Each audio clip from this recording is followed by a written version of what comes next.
that we're gonna have a very exciting house. So I think we're excited. Yeah, I'm excited at least. Yeah. Okay, hi everyone. Welcome to this week's eMERGE seminar.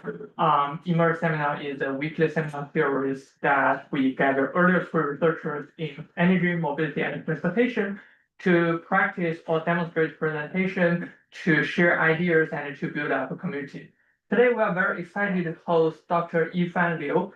Yifan is an incoming postdoctoral fellow at the Climate and Sustainability Impact Lab at Harvard Business School. She recently received her PhD in public policy. Congratulations, Dr. Liu.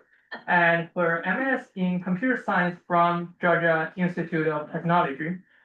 Her research focuses on energy and environmental policy with a particular interest in transportation systems and emerging technologies. And her work has been recognized by many prestigious titles and awards, including the William H. Reed Award and the Outstanding PhD Student Award from Georgia Tech, Stanford's 2025 Rising Star in Data Science Distinction, and the Best Paper Award from TRB. And it has been a great honor for us to listen to her talk today on why EV charging is so unreliable, with some very great data and very great analysis. So you can start, but before that, you may need to share your screen again. I see like disconnected. I think so. Are you in the room now? Yes, I just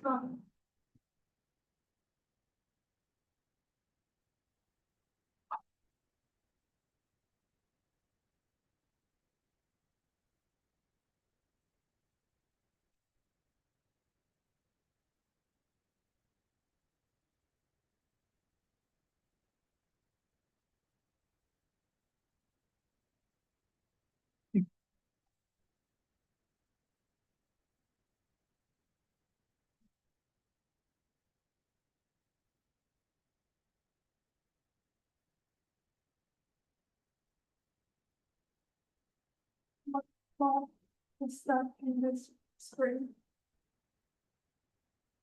Yeah.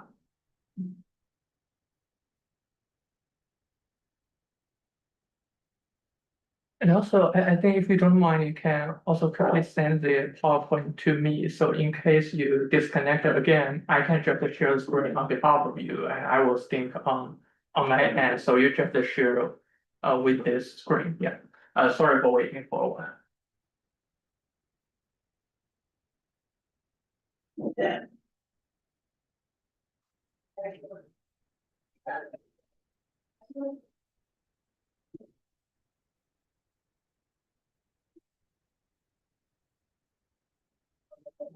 So is that what you're doing? You'll screen share on your own screen? Yeah, I will do the screen share. You just track. yeah.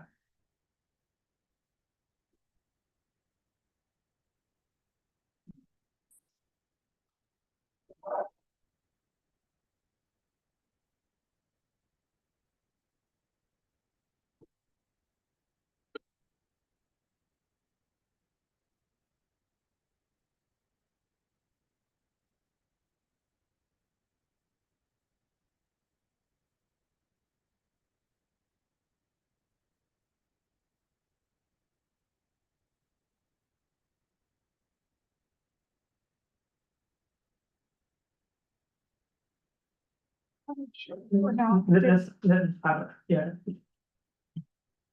All right. Can everyone hear me online? Okay, great.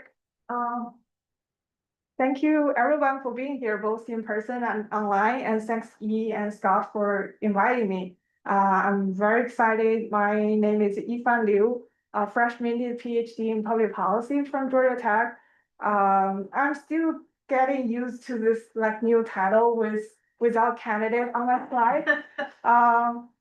I'm very excited to talk about my research on why EV charging is so unreliable.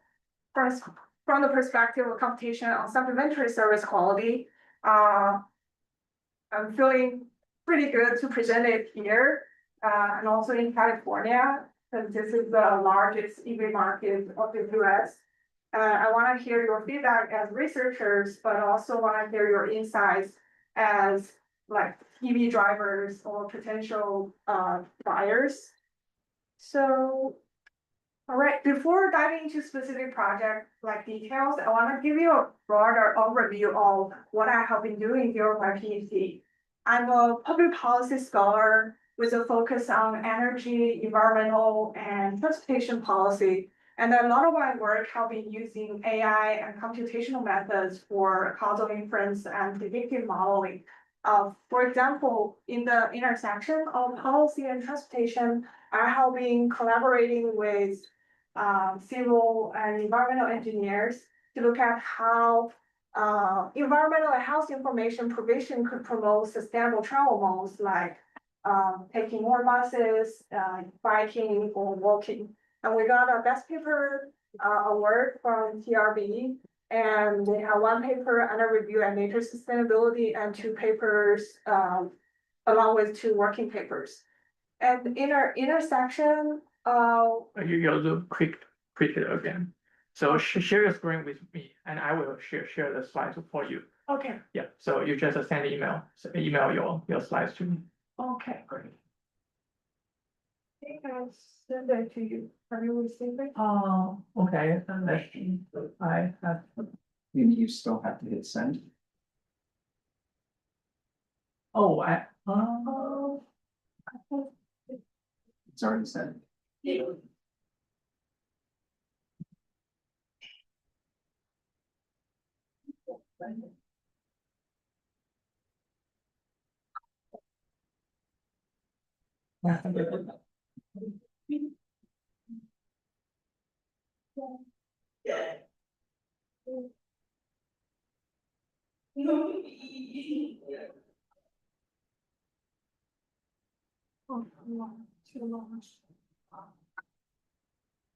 or you can share Google Drive link.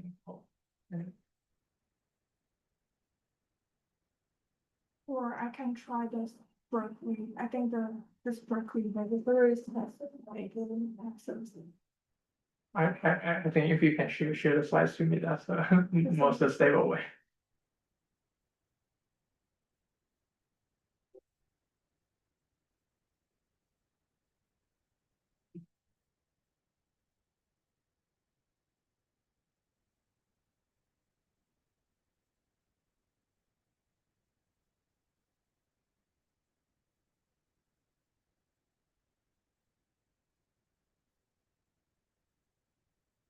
Share it with me.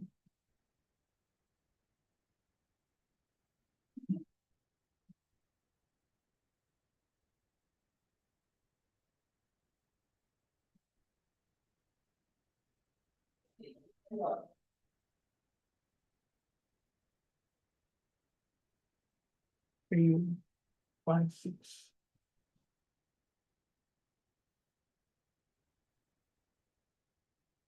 One 16. If you that working done.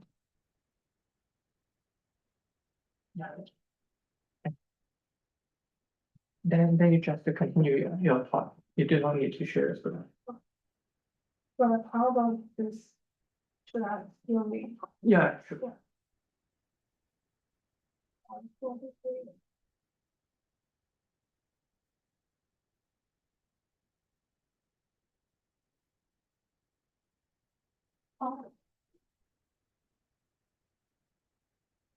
All right, so.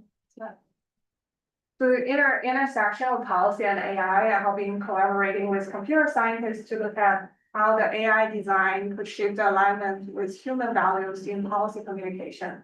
We have two conference papers.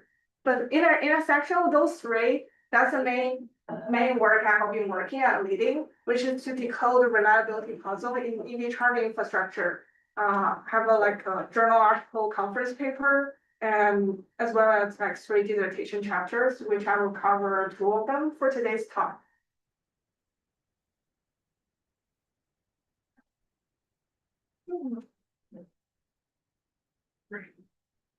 So, since I have been working on EV in the domain of EV and EV charging, I have been collecting those news and reports about like the reliability of the charging stations. One thing I have found is that there has been a widespread reliability issues of the charging stations. A lot of like anecdotal stories. One thing could be that EV have a road trip problem, even for the Secretary on Energy. She did a road trip from Tennessee to South Carolina and found that half of the charger didn't work.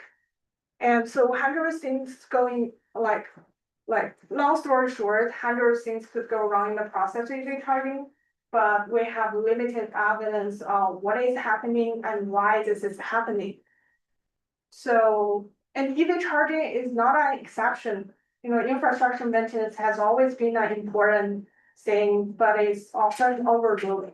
For example, if you look at the McDonald's ice cream machines, the Berkeley, I think all the machines are working well in Berkeley, but there are a few like broken ones in San Francisco.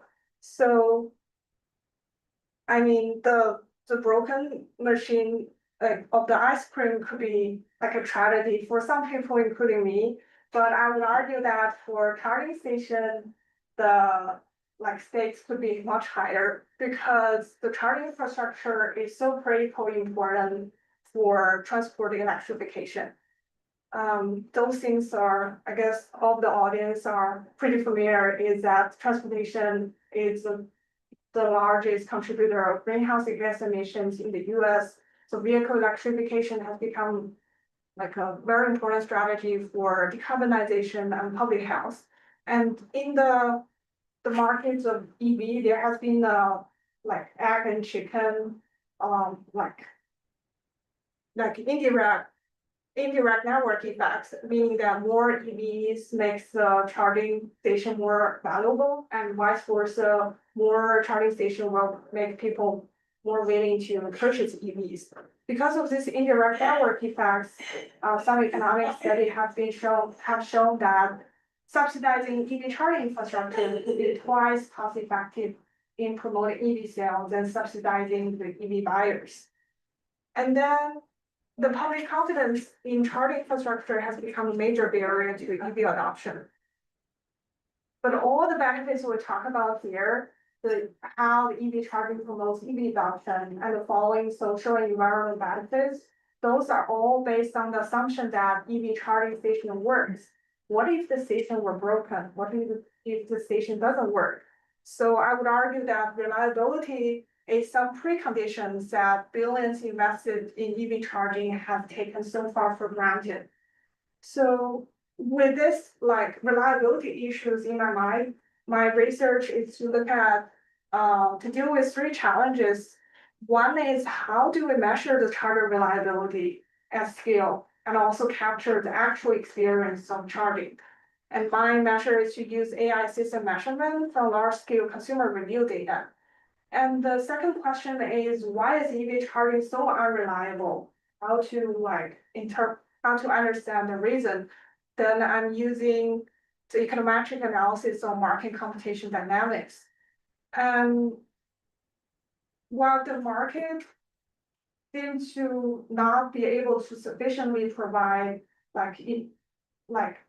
reliable charging stations, my question becomes how do different policy, like public policy instruments, could impact and to shape the charger reliability. My method is to use quasi-experimental policy evaluation. So for today's talk, I will be focusing on the first two questions, but I would love to discuss more for the third one after the seminar. So reliability of the thinking about to measure the charger reliability, the first thing that might come to our mind is just the uptime. The federal EV charging funding mandates 97% of the station uptime, which in other words, meaning that the charger had to be operational for at least 23 hours, 17 minutes out of the 24 hours per day. But the thing is, the reported uptime often overstates the real performance, so actual performance of the chargers. For example, one study found that only 71% of the charging sessions were actually successful at chargers that were reported as available and functional. And another audit study found that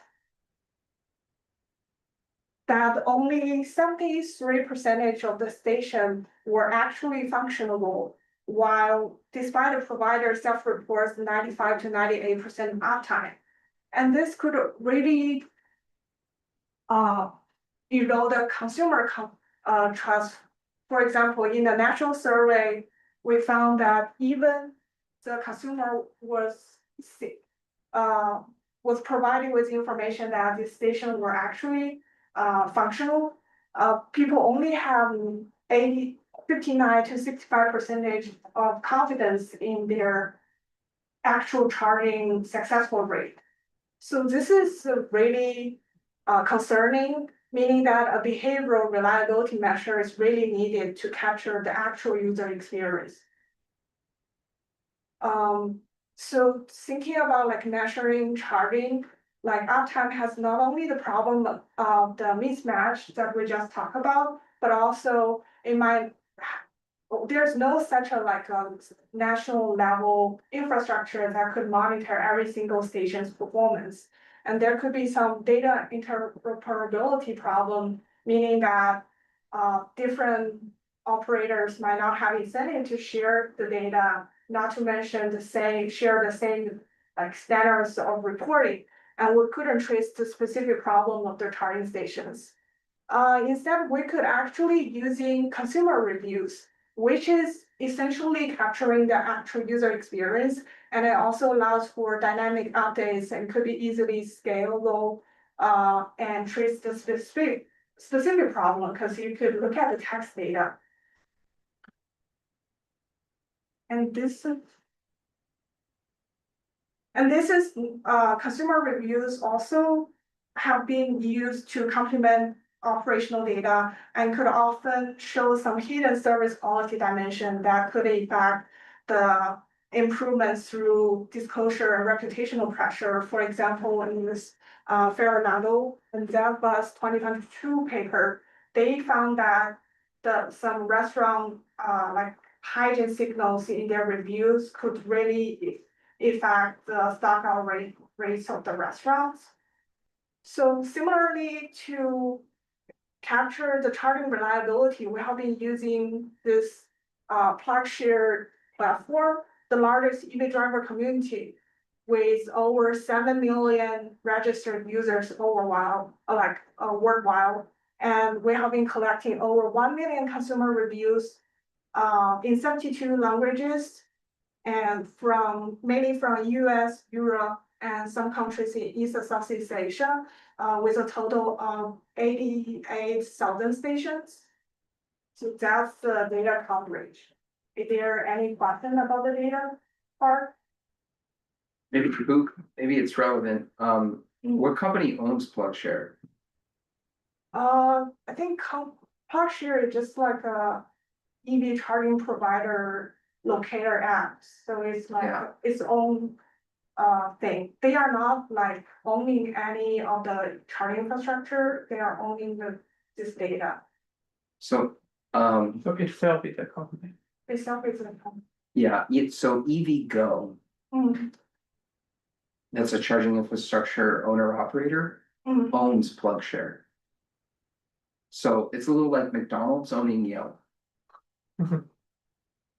Interesting. Yeah, anyways, just I think context for this. Was this a recent thing or like it has always been illegal? More than 5 years, I think. But it's more like That's really eVgo acquires PlugShare as kind of like a Correct. Yeah, EVgo acquired PlugShare, yeah. That's interesting. Should definitely look at how EVgo's charging You should. platform. I wouldn't be skeptical of Newspaper. McDonald's reviews, yeah, if McDonald's owned Yelp. That's a great question. Thank you so much. And with all those consumer reviews, you could think about like with the evolving advancements of large language model, we could easily detect the reliability issues in those text. But the thing is, there are still some technical challenges. For example, there could require some expensive domain knowledge training, but this is kind of specific to EV charging domain. There are some jargon, some terms. And there could be some imbalanced label space because you could see the reliability failures could span a lot of different topics from hardware, software, pricing, connection issues. All those things could make the annotation more costly and hard to scale. And the other concern is what we found is some semantic overlap in the context in those like consumer review texts that, for example, the access and congestion issues are frequently conflated with the actual equipment issues. So with those concerns and those technical challenges, the current we just noticed the current work that have been using have been trying to detect the reliability or some pricing classification from those EV charging consumer review have been able to provide some important like topics for classification, but the accuracy was not as good. I mean, was not good enough for like all the inference analysis. So what we did is the good thing is my PhD journey coincided with this evolving like advancement of large language models. So I started with some fine-tuning models with classifying those reviews by different topics. But it turns out that I found that future learning with expert in the loop, the prompt refinement could actually make the classification results better. So we achieved like best ever accuracy of 97% and an F1 score of 0.97, pretty much the build up the benchmark of like best ever classification in detecting reliability issues from the consumer reviews. So to be more specific, like you could look at this table from the bottom to the up. So pretty much in the prompt, like I started with some basic prompt, which achieved pretty much the same level of accuracy with some primate bird fine-tuned models. And then I found like for each of the line with the prompt, we did some error analysis with human expert to find what a problem could be. Like we gradually add definition examples and counter examples after iterative prompt refinement, we were able to achieve really high accuracy. We also repeat the process with different models and found this accuracy improvement was more about iterative prompt instead of the actual instead of just the model improvement. And can you specify again what you're classifying? Whether specific text review talks about reliability issue. Whether a review is referring to a reliability issue. Right. Okay. And So it's binary, it's yes or no. yeah, it's yes or no. Okay. But when we do the classification, we made it like a lot of subtopics about software, hardware, and then it was aggregated into the binary. Okay. And then with this like binary detection of the review, whether this has reliability issues or not, we were able to kind of easily set up a straightforward matrix for example, reliability score, which could be the share of the reviews without reliability issues out of the total number of reviews. That the higher the better. So that could be a station level, but could also be easily aggregated to like different geographical level. For example, if you look at a county level aggregation, that's how it looks like. One interesting thing I want to pinpoint is recently I learned that this green spot is where Elon Musk is living. Could be some external validation of this measure. But I will definitely check the eVigo network, how that performs. Can you go back to the map for a second? That's super interesting about Musk. The green, which is the good stuff, right? It looks like it's disproportionately in this kind of center of the country. Yeah. But why is that? We found a lot of big cities and those stations along the highway corridors are actually performing the worst. So because they're not used as much, basically, they don't have as much wear and tear. That could be one reason, but even we also did like weighted versions by the usage of the stations. It was also the similar trend. Maybe another reason is because you cover from 2012 to 2024. Maybe like from 2012 to 2020, there are literally no charger in these Midwest regions. But there are charger in California, but they are older technologies. They are likely less reliable. Have you considered into this factor, temporal Yes, factor? in later analysis, we did like use, for example, station age I to see. capture the vintage of the station. I see. I see. So suppose we just look at, say, 2022 to 2024. Is it still the same map, or the map, the color will change a bit? We did analysis using the recent 3 years, recent 3 years, meaning from 2021 to 2024. Yeah. So it's also a similar trend I that see. the station are most unreliable at metropolitan city centers and those stations along the highway corridors.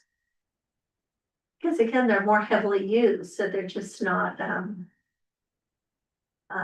robust or something, they break down easily with more use. Yes, like there could be a reason because like low reliability just means more usage, meaning more likely to be broken. But the other reason is it's just less likely to be fixed or like slower to be fixed. So we did look like reliability score, but also look at like the number of broken times and also the average number of fixed, like from last time it was indicated as broken or unreliability to the next time it was fixed. So those are the alternative measures I'm using here to look at. What about the effect of sample bias? Mhm. So, if someone has a fully operational session, then they're probably unlikely to write a review. Right? But if someone has problems, then they're more likely to write a review. So then if you have just more traffic at certain charging stations, you're gonna get a higher percentage of negative reviews. We were thinking about that, like one straightforward response is that this reliability score is like a relative ranking. So like if that negative review bias apply, we assume that apply to every place in the US, like for every stations, like there are relatively more negative reviews. That's one thing we look like. We kind of argue this bias thing, it's like applied to every place, so we can still compare the relative performance. The other thing is we did look like those consumer reviews in general. Around half of the station reviews were actually positive, meaning they are sharing some charging tips, some good experience, not just about like negative thing. The other thing we look at the reliability issues is was only 40% kind of the total reviews. Meaning 60% of the other reviews are not about the reliability issues. I might ask more about this later, but Yeah, I have a question. I have a question on how people post such a complaint, because in charging stations, there's not a QR code, say scan this QR code to report to PlugShare. So do you have some like image on who are actually using this PlugShare platform and what's the regular pipeline, or maybe PlugShare also help them to find the charger, then they write reviews there, this kind of thing. Yeah. Yes, I agree. Usually those who post their reviews were those people who use PlugShare as EV charging locator app. I see. So they use them to find the chargers, and after using they posted the reviews. It's like similar like Google reviews. that's why I've used it. But your measure of use is different than the posting. Is that right? Yes, use it different than posting. It could be, it just, again, like Google reviews, you can go to a restaurant. and- But you know how much each charger's used totally, whether the people posted or not. PlugShare, not that usage, but there are two metrics. One is the number of check-ins. It's like you use this app to find this station, that's a check-in. But might not necessarily result in a review. But another metrics is a kind I of. see, but you know whether they've at least searched for something. Yeah, No, but they have to proactively check in, right? yeah, proactive. Okay, so you do know. Yeah, I was just wondering if you have a I reliable think it's, baseline. they just go to the station. Without doing anything, that was not captured in this data. Even if they go to a station, they can charge. They can charge. Even if they found the station on PlugShare, they go there and they charge and they leave. They don't even have to check in. Yeah, they don't need to check it. They could check in and not write a review. And they could check in and write a review, Yes, that's a. But that's you- exactly but correct. you don't know the total number of people that, you know, a lower bound at least, cause you know. Yes, how many the people lower checked in. bound of the station usage. Yeah, you also don't know if they showed up and couldn't use it and just left and didn't write a review. True. Yeah, but they have some restriction that the review have to left while your geolocation is like within 100 meters or something. So it's not like you couldn't like review a station, like for me to review a station now in back in Atlanta or something, some other places. And I think this discussion also remind us, maybe we need to be a little bit careful on naming it as reliability score. Yeah. As it may not come, reliability score kind of implies how much percentage of sessions they are unreliable or reliable, but we did not cover all the sessions, right? Yeah, Right. yeah. Or all the problems. Okay, please. I think it's a lower bound of the problem that was shown in the consumer reviews. So with this thing, we were able to have like a measure for reliability score. So those two figures actually motivate my research question on why EV charging is so unreliable. If you look at the left-hand figure, this shows that the quantity of the charging station have been increasing dramatically in the past 1 or 2 decades. And over the similar time period, you could see the reliability scores has been decreasing over the same time period, like across different like first year cohorts. That's really depressing. And we found that there has been limited change in the pricing of the charging station. Like if you look at a single station, there were only a small percentage of the station that have experienced pricing scheme or pricing change. So this is very counterintuitive in the way that, like, how could the station become less and less reliable when there are more and more competitors coming They break down, there must be. Even the new ones are, in? Even if you look yeah, at the those new green ones, ones are bad too, they're just as bad. yeah, those are new ones that were established in 2022, 2021. They were, This matches my experience as an EV driver, actually. It's pretty bad out there. like with the new stations. Yeah, it's just, they're always broken, they're always, yeah, they're, Did you They're not read reliable. any review? no, never, and I've never used the app, and I've never put a review, but it's, anyway. So my research question is, what are the effects of the market competition on the operational reliability of public charging station? What's happened? And one way to look at the problem is EV charging is interesting in the way that it is often offered as supplementary service, meaning that the EV charging are offered by restaurants, grocery stores, shopping malls, hotels, while their core service is definitely not charging. And if you look at this map, in 2024, over 97% of the charging stations in the US are actually offered as a supplementary service. So my question is a bit broader now, looking at what are the effects of market competition on the supplementary service quality. Using EV charging reliability as the context. So I have three hypotheses surrounding three different dimensions of computation. You could think of the supplementary service quality. We operationalize supplementary service quality by the charging reliability of the focal stations. And there are three different dimensions of computation we are looking now. One is a core service computation. You could think of like, if this is a hotel provided charter, think of the core service computation as the kind of nearby hotels, all the hotels, regardless whether they provide parking or not. So the classic theory predicts that core service computation often improves core service quality.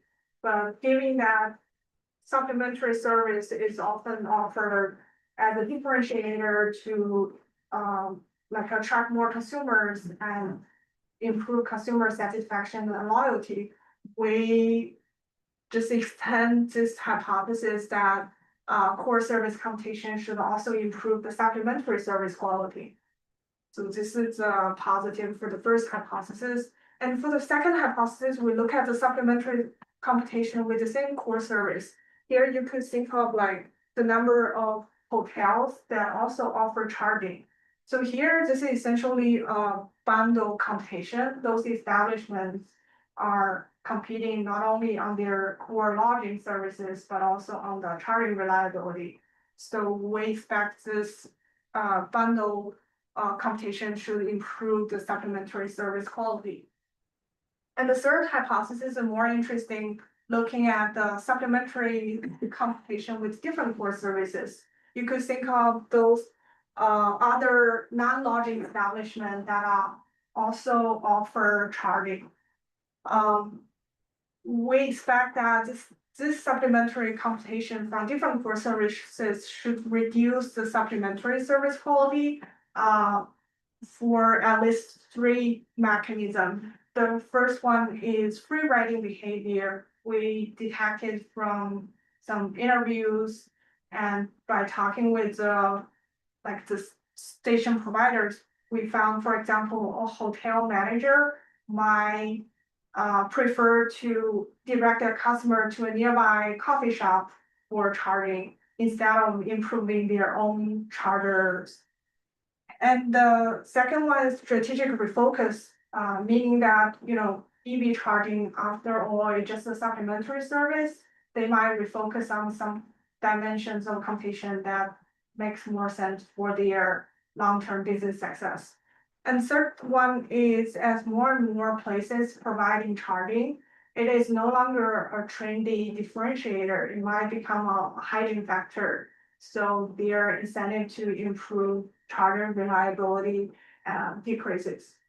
So that's a hypothesis. Two questions. Firstly, how you define supplementary service? How you identify a charging station as supplementary service to, say, a hotel? Right. For each of the station, we know their station name, So for it's each of the just by distance. we know the establishment that provides this charging. So we look at the establishment type. We identify 14 different types. Could be lodging, restaurant, except for gasoline station. All the other establishments, we identify them as supplementary. But they do not necessarily to be the owner or operator of the charging station. And they do not necessarily share revenue, things like that. Yes, there could be at least two models. One is that they own the station, they make money out of the station, they are responsible for everything about the station. The other model could be like the just host. They might host some Electrify America, I see. might host some Tesla supercharger, but they do not own or manage directly the stations. Yeah, cause I asked this, I think basically you assume those for example, those entities run the core service, they are strategic on like whether they improve the quality, but maybe say Electrify America or other charging network, they are actually strategic on the charging stations, which location they for example, maintain more regularly. Another question: how to differentiate the hypothesis 1 and 2? Can you just elaborate? Like the way we kind of operationalize these things. The first one is core service is like, for example, it could be the number of all the nearby hotels or Oh, yeah. lodging establishments regarding whether they provide charging or not. And the second one, it has to be both the same core service establishment and also offer charging. So the difference is whether they provide charging. Understand. So basically, among the three hypotheses, you are looking at the some intensity of something. Right. For the first one, you are looking at, for example, intensity of all hotels. Second is hotel with charger. Third is all the services with chargers. Right. I see. Got it. So with those hypotheses, I measure the computation also in 3 different ways. For each of the focal station in a specific year, we can define the counts of establishments within, for example, 1 mile radius. Core service computation, we just use the establishment that offering the same core service as a focal station. The data source is your economy time series. And for the charging computation within the same core versus within different core services, we use a comprehensive data set of charging station that I geographically merge between the private provider PlugShare and the public data provider AFDC, Alternative Fuels Data Center. So both of them have stations across 2014 to 2024, but we kind of match those stations in duplicate the same stations. So you use a union of them. Yeah, I use a I union of them see. to calculate the computation for each of the stations for each year. But if it's not in PlugShare, you do not have that reliability score. That is what you are going to regress on. Yeah, that's about sample versus the computation measure. I see. For those sample, we have to use those stations that have PlugShare reviews or have at least some number of PlugShare reviews I will show later. But the thing is, for the I computation see. calculation, you still incorporate all those available stations I see. as potential competitors. So, as we mentioned that we can measure the charging reliability from consumer reviews, so this, review detection, this detecting the reliability problem from the text reviews. And here, for example, I found one for the, I found one, it's just a screenshot showing what the problem could be. So for the charging reliability score, we have for each of the station, for each of the year, we have the number of total reviews and the number of reviews that have reliability issues versus do not have reliability issues, and we construct this performance or reliability score that plays the lower bound of the station performance, and we use a sample of the station that have at least 5 reviews for at least 2 years to allow us to do meaningful regression analysis. So this is a histogram of charging reliabilities, pretty spread out with some peaks at 1, meaning it's like perfectly reliable. So to estimate the effects of computation on charging reliability, we're using this Poisson pseudo maximum likelihood model PPML to mainly accommodate this charging reliability measures. We have the count of the reviews that didn't mention reliability issues. The exposure term is just total number of reviews. And we have the station fixed effect, year fixed effect, and also station age fixed effect to capture the vintage of the stations. We have some log transformation to deal with the long tail distribution of the count variables. And we have 1 year lag to potentially deal with the reverse causality concern. Sorry, can you go back? Yeah. Um.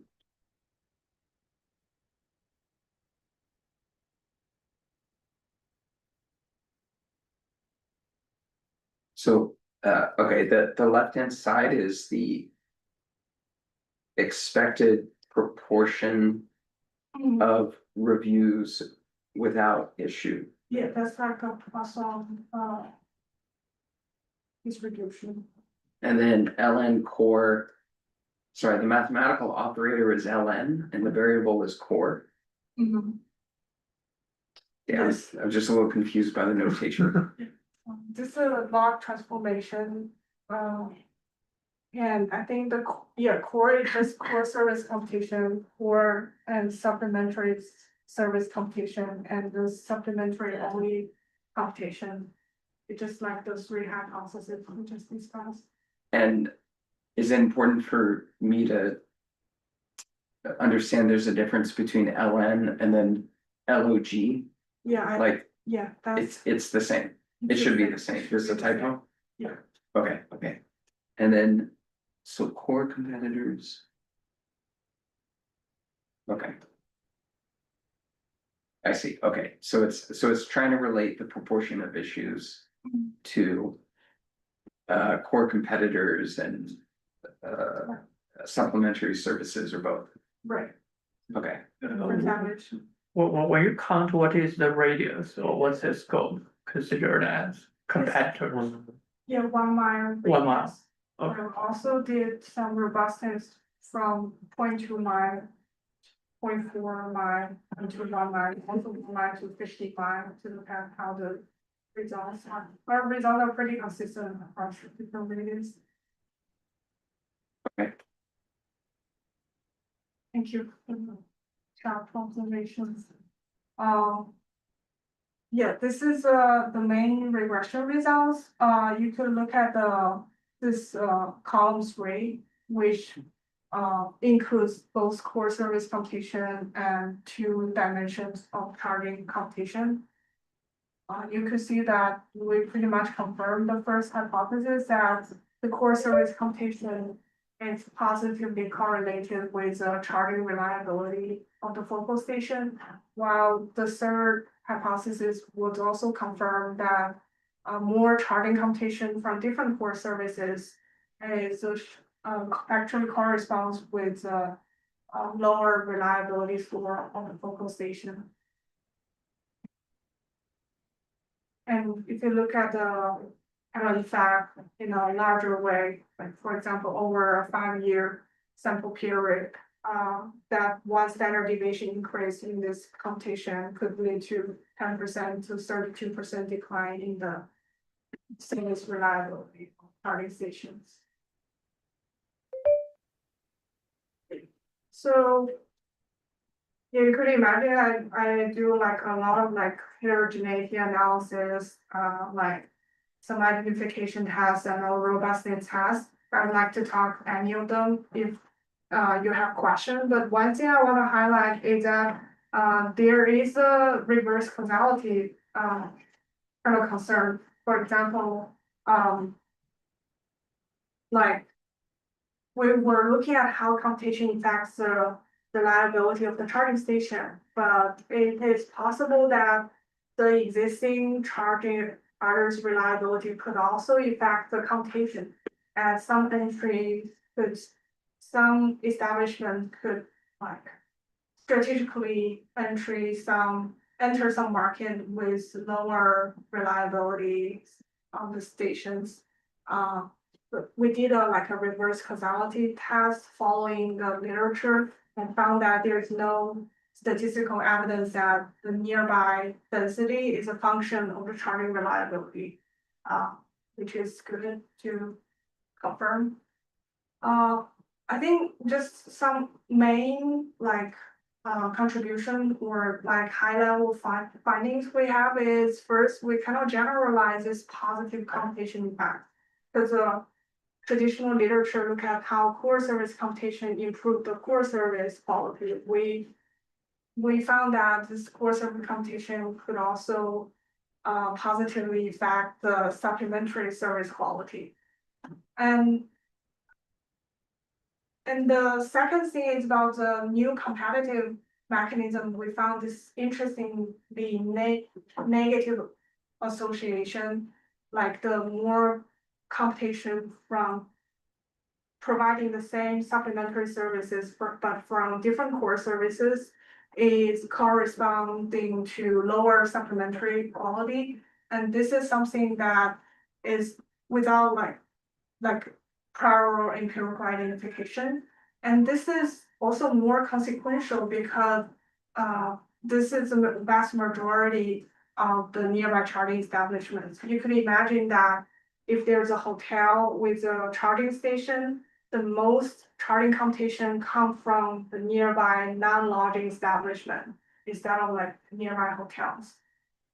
And here also introduce like a pipeline towards scalable quality measurement from unstructured data. Given that quality is the key dimensions, but sometimes could be difficult to observe. So this approach provides some way to construct quality measure from unstructured data, such as the text data. So talking about like this is the findings, but can policy help look at the current policy landscape? The first thing is there was a infrastructure investment and job tax in 2021, which provide a total of 7.5 billion subsidies to the EV charging stations. But the thing is there is a lot of policy uncertainty. It was suspended in early 2025 due to the reason we all know. And it was revised, the guidance was revised in August 2025. And then interestingly, if you look at how the 7.5 billion was spent, as of April 2025, according to the Government Accountability Office, only 68 stations across the whole US were actually funded by this investment. And so the current policy seems like might not be able to solve the reliability crisis, while it's showing this 97% uptime target, but it doesn't have any enforceable requirement or monitoring mechanism. And also the revised guideline restrict the maintenance funding and favor some host owned sites. Just like he mentioned that there could be different models for the host owned stations. We found they are more vulnerable to this negative effects of concentration from different core services. And it turns out the expanding station counts without performance accountability really risk worsening and not solving this reliability crisis of charging stations. So just a final slides talking about this policy and managerial implications. The current policy couldn't really solve the problem, but it could shift the funding toward reliability-based incentives. Rather than just new installation, it should mandate public disclosure of some uptime or even more consumer-based metrics to improve the accountability. And also the policy could encourage professionally managed or network on station with clear maintenance responsibilities in the following years if the funding continues. And for the station operators or owners, they should anticipate some demand spillovers. Because usually as a service provider, you think of the competition come from the same core service, but in the context of EV charging or supplementary service, the manager should anticipate some demand spillover from different core services. And there are several options, for example, the reservation system or access control that could help to preserve the supplementary service quality for their core services. And the last one is to probably maintain reliability through some standardized maintenance contracts or specialized operators. Like for example, the charge point did provide some packet to the station, individual station hosts, so they could receive some regular maintenance and monitoring services. Those were the like direction that could potentially solve the reliability issues. All right. Thank you. Question. Yeah, I'm curious, have you observed any heterogeneity between like maybe different service types, larger restaurant, are there any heterogeneity? Yeah, I did look at those. I think there are like 14 different things. I'm not. So you have some backup slide? Yeah, Okay, I can sync with you. okay.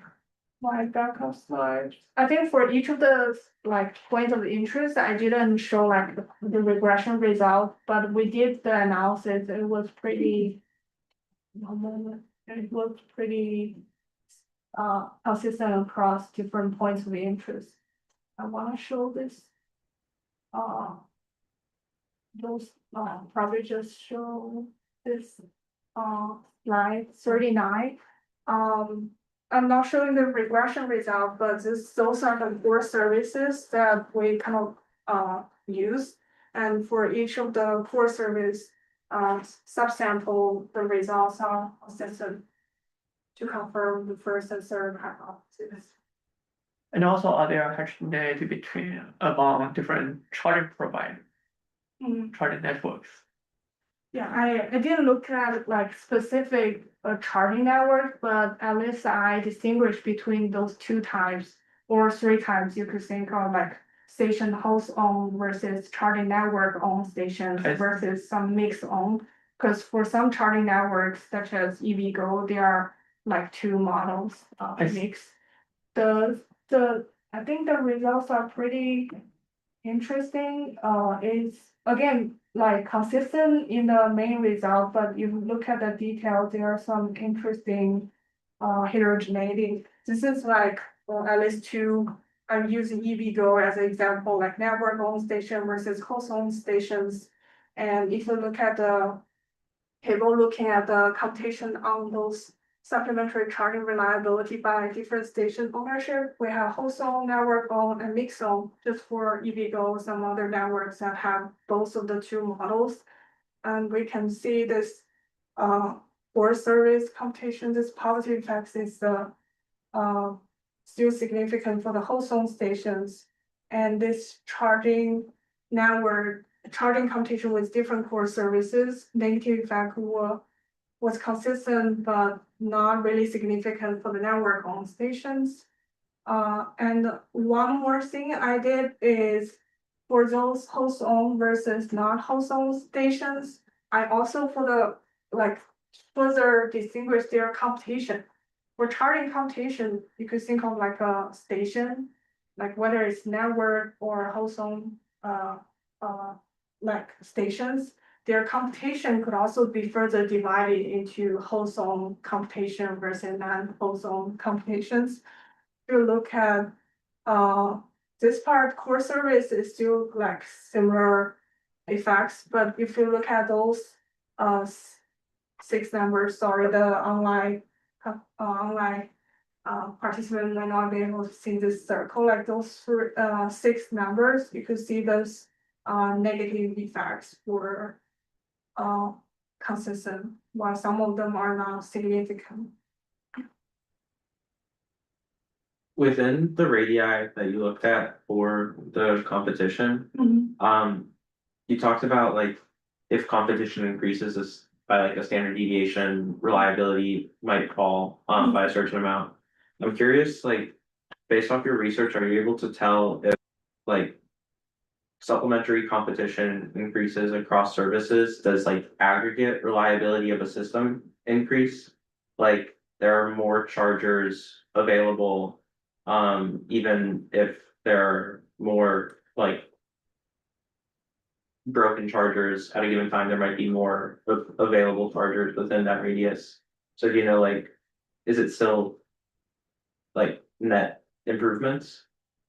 Yeah, we were thinking about, the thing is, our panel data set is, yeah, have to acknowledge this is an imbalanced data set, so for the stations. For example, one station could have like 10-year reliability score, while some newer station could only have like 2 years. We restrict to sample that have at least 2 years of the stations, and for each of the year, they have at least 5 reviews to avoid some kind of bias like score introduced by very few numbers of reviews. And the computation are like changing different years. But I think your point is whether this average reliability score changes come from just overall decrease of the existing stations or some introduction of new stations that change the average. That's a good point, but I think our regression analysis is like, we have the station fixed effect. To pretty much capture for each of the station how that changes. It's not really aggregate into like county or some geographical area levels, if that makes sense. I think so it's still about the station level analysis. Does the data also have like charging percentages that the person enters and exits the system at? Because I was thinking there's like need-based charging where the person actually needs to charge because they're pretty much out of charge, and so they don't have many options. And so as opposed to the other case where people do have options, in which case the supplementary services become more interesting and prominent. That would be ideal, but this plug share data do not really have the kind of session level data. And not to mention the car, how many miles, how much battery they have. I have another question about like the reviews themselves. Are you able to tell like if one charging station gets many bad reviews in a row, like because there was just like a bad outage and a lot of users reviewed it at a given time? You like, are you able to identify maybe like a single event or like a single negative time? And also, are there like super users that do a lot of reviews that are like more reliable or less reliable? The super user like only does negative or only positive? Yeah, both questions are super insightful. The first one is, we did have a measure, as I mentioned, we have like a measure of the average fixed time. Because this reliability score, as I mentioned, could be a mixture of like easier to get broken and like harder to get fixed. So we use this average fixed time to look at how the results match in. I can show this result. But if this is like the one, I think this is the one outage or one reliability issue. Because for example, from the first time that someone mentioned there is a problem to the next time that someone mentions this is fixed or someone mentioned it working well. So we did use this information as a one variable to test. The other question you mentioned, the there are some super like interview contributor. I remember someone always went to McDonald's and made a lot of reviews like across the whole country. It seemed like he did like a road trip or something, but I think, yeah, we have limited information about this user. So we didn't really capture any user level experience. But one thing we did capture was like we normalize the reliability score using the county. So assuming that people from the same place or same county might have similar preferences or similar expectation for their charging experience. So if like you said that you need 5 reviews in order to like use them. If like 5 reviewers within like a 48-hour period or 28-hour period say like one system's down and then it never gets a post ever again in its 5-year lifespan or something like that, does it sound, will it still be like a 100% unreliable score or? Yeah, that's still gonna be like 100% unreliable, but the thing is, it won't be captured for the analysis of fixed time and. Cause they seem to have like. It'll just be one period. unlimited, yeah, 1 period. Yeah, maybe we will end up the particularly the live stream part today, and we can have some offline discussion. Thank you very much for coming, and this is the last one of the semester. That also means the last one I host, and also likely the last one that hosted in the small room, and we are moving to Soda next semester. But eMERGE is going to continue with our new host after AP, right? Do you want to say something? Introduce yourself. Sure, yeah. My name is Parimat. I'm a third year PhD, and also in systems. Yeah, it's very great, the community that we've built, not just with the speakers, but also here at Berkeley, among us grad students and professors who regularly visit. And it's gonna be a big job to fill in your shoes, but I'm very happy to take it forward, and be supported by Scott. Yeah, and we already have lots of amazing speakers on our list, and I'm sure if you will introduce more, include more on the list and further grow the community. So please keep tracking on our eMERGE seminar series and